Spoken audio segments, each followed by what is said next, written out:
সকাল থেকে তারা এই ছোট্ট ব্লগটার মাধ্যমেই দেখে নাও এত সুন্দর মিষ্টি কথা তোমাদের সাথে শেয়ার করলাম। আর কেমন লেগেছে তোমাদের গানগুলো, অন্যতম গান কেমন লেগেছে কমেন্টে অবশ্যই জানিও। তো ভালোবাসার সঙ্গে থেকো, আমার ব্লগ দেখতে থেকো।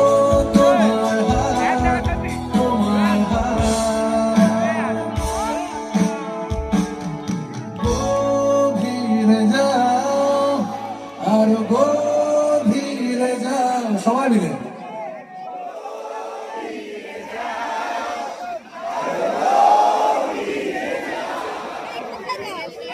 এই বুঝি তল ফের ফের হারালে প্রয়োজনে ডুবে যাও।